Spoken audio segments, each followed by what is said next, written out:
What's up, it's Tom. Thanks for being here. Let's talk about Griffin Jax. Let's talk about the Twins' rotation depth. Multiple sources have floated out there the idea that, hey, maybe Griffin Jax should move to the rotation. Saw Saris kind of suggest that possibility, and then I guess Jace Tingler, the Twins bench coach, was on MLB Network Radio and kind of confirmed that they would entertain that idea.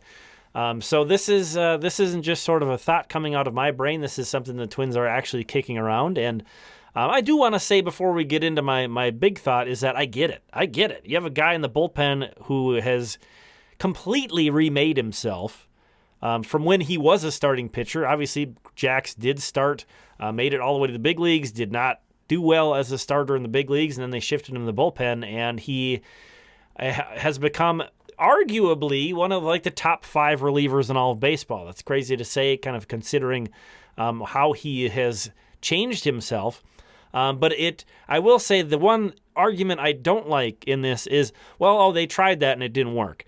Well, this is basically a different pitcher than that time. So this version of Griffin Jax has not been tried as a starting pitcher. So I don't like that argument. But if it were up to me, personally, I would leave well enough alone and leave Griffin Jax in the bullpen where, again, he is one of the best relievers in all of baseball. So let's take a look at this Twins rotation depth. Seems really weird to say about the Minnesota Twins, but they are actually in a really nice shape in terms of their rotation depth overall. The projected rotation up here, a few guys also on the 40-man, some of the top prospects who are also in the high minors, and then additional depth. Now, if we could imagine that Griffin Jax would translate perfectly and extrapolate his reliever version of himself to the rotation, he is the ace, right? This exact version of Griffin Jax, flirting with 200 innings a year, it would be one of the best pitchers in all of baseball. But I think we realistically have to assume, some of the stuff is going to come down. Him only throwing, 20 pitches, less often a night, is going to be a lot different than him trying to be able to throw potentially 100 pitches a night. Him facing guys once a night, and only a handful of them at the most, versus him trying to potentially get through parts of orders 3 times. It's a totally different task. It's a totally different thing. So we can't just say, he had an ERA of this in this role, he can do that in that role. Now, I will say, something I'm not going to touch on much, but does need to be acknowledged is, right now, there is a lot of examples of guys successfully translating from being relievers into starters. There's been the past couple of years, there's been a good number of guys that were able to do that. So maybe that's another angle in which we can have some hope that would work out well. But Jax is obviously a very important piece to the bullpen. Moving him out of there is going to create some problems. And let's just start with Chris Paddack. Let's say the idea is, we'll just put Jax in and get Paddack out and put him in the bullpen. Paddack's looked pretty good in the bullpen in the past, especially 2 years ago when he was coming back and he couldn't quite get all the way stretched out. So they threw him out of the bullpen and he pitched out of the bullpen in the postseason and looked great. But here's the thing. Griffin Jax also has been one of the most overworked relievers in all of baseball the past 2 years as well. The guy's been incredibly durable, can pitch on back-to-back days and all that stuff. With Chris Paddack, you are going to be using him very carefully. You are not going to be using him like you use Griffin Jax in the bullpens. That's something you have to kind of take into account with that potential switch. But this is kind of what I'm trying to get at here in all this information is the Twins aren't desperate for starting pitching. They don't need to get this creative in looking at Griffin Jax and saying, hey, maybe we could get this guy stretched back out because we could really use an arm in the rotation here.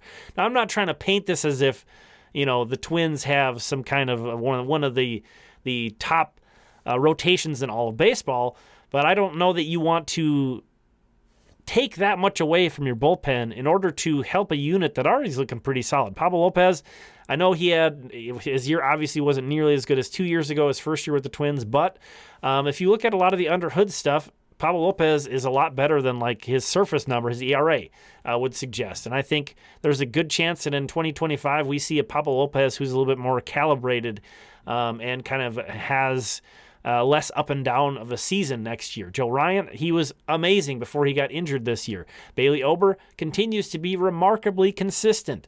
What a success story for the organization for Bailey Ober to have gotten his footing this much as a big league starter. Simeon Woods Richardson saved the rotation this past season. And if that's the guy you're penciling in as your number 4, a guy who is not without upside himself, that's a good feeling. Chris Paddack, man, I think people kind of throw a lot more dirt on Chris Paddack than is warranted. I get that he's going to be a guy that we look at and say, man, given the Twins' payroll situation, it would feel really nice to move that salary because he's not worth the amount that he's getting paid. But still, the Twins were 11-6 in games that Chris Paddack started. Now, obviously, the starter can only control so much, but I mean, were the Twins this past season all that hurt by having Chris Paddack in the rotation? No, they were 11-6 in games that he started, and really he's inconsistent. At least this past year he's inconsistent. He did have 3 starts with a game score of 70 or higher. That's as many as Joe Ryan did. So he had some really good starts. Did Chris Paddack, and if that's your 5, again, this is your 5 you're talking about. I'm not saying Chris Paddack has, at this point probably doesn't have like top of the rotation potential, although. Another thing to keep in mind was last year was his first year, full year back starting again, and maybe this second year he has better command or is more consistent. He's not without upside, Chris Paddack. And then you also have David Festa, who looked really good in his last stint with the Twins. Zebby Matthews, he struggled in the big leagues, but a guy who climbed all the way from A-ball. So he's probably got some things to work out. It'd be good for him to be in the high minors and kind of figuring those things out in the high minors. But definitely a guy that is in the mix here. And then Louis Varland, another guy probably best suited for the bullpen, but he did throw enough innings that he can realistically be a starter again and be part of that starting depth if the Twins want to go that direction. Then you look at the top prospects right at this very moment. Marco Raya is not on the 40-man roster, but he will be very soon. The Twins will obviously add him to the 40-man to protect him from the Rule 5 draft. An incredibly talented arm who they've been very careful with, trying to keep him healthy. A guy who could be a difference maker. It's really hard to know what to make out of Marco Raya given the way the Twins have treated him so carefully. They seem very worried about his arm health, but he got through a full season healthy, and there's not that many guys in the majors or minors, that do that. So it's hard to argue with the way they've handled him, given that being the case. But this is a very talented guy. Andrew Morris, I think anybody who watches the channel knows how much I like Andrew Morris. I think he's a legitimate rotation depth, especially when you consider we're talking about the 8th starter here, basically. Corey Lewis, who made it up to AAA, and C.J. Culpepper, who's a little bit behind those guys. He made his debut in AA late last year, but another very talented guy who you could envision taking some steps forward. I mean, if Zebby Matthews can go from Cedar Rapids to the big leagues, it's not that crazy to imagine C.J. Culpepper doing that. And then there's all these additional depth guys. Matt Cantorino and Brent Hedrick are both on the 40-man roster. They missed so much time. Cantorino's basically been injured forever.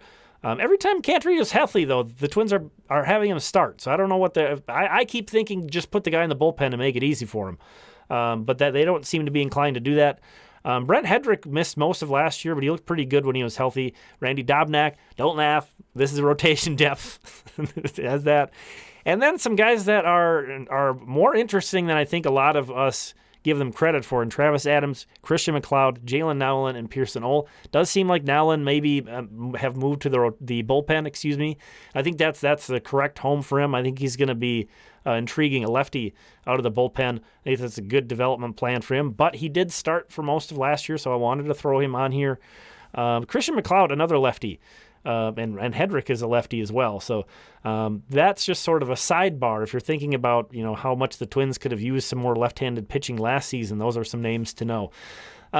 So that's kind of the way I'm approaching this Griffin Jax thing. And then on the flip side, if we look at the bullpen, yeah, there are scenarios in which you could imagine, maybe the Twins would be okay without Griffin Jax. Duran, I realized he didn't have as great a year as he did a couple years ago, but he's excellent. I'm not really don't feel bad about him going forward. Cole Sands had a huge breakout. Maybe he takes another step forward. If Brock Stewart and Justin Topa can be healthy, that would be absolutely massive. There's multiple guys in that bullpen that I'm forgetting about who could also raise the floor of the bullpen if you were to take Jax out. There's also some guys that I don't even have on this rotation list that either escaped my mind or I forgot. But nobody. This is basically the top dogs. There's some other names in the mix, and the Twins will sign like a Caleb Bosley type free agent to be in AAA as depth as well. So it's a great situation to be in, and I'm not saying that I don't believe there is an avenue in which Griffin Jax might be a good MLB starting pitcher. But again, my kind of default is like, why fix something that's not broken? He is an elite reliever. And a durable reliever. That's super valuable on its own. Yes, a rotation piece would be more valuable, but look at all of these options that you have. Now, the thing is what if these aren't the options? That's maybe sort of the X factor to consider here. Let's just say, I'm not saying this is happening or likely to happen, but let's just say the Twins were to trade Pablo Lopez. Now, okay, you could just slide Festa in there and have Zebby be the sixth man and then, all the prospects, or Louis Varland be kind of the backup from there and just roll with it and see what happens. Those of you scoffing at Louis Varland, by the way, you would have been doing the same thing about Simeon Woods Richardson at this time a year ago. So just keep that in mind. But there are kind of other avenues is the point I'm trying to make. If this picture changes, there are ways in which maybe that idea to put Griffin Jax in the rotation, I'll have to come back and readdress it. We'll put it that way. So, but I like this conversation. I love this situation that they're in. This is really fun. And when you have an excellent, amazing pitcher like Griffin Jax, you get to have all these kind of crazy out there nutso ideas because he's just amazing. So thanks for checking this out. I appreciate it. We'll talk again soon.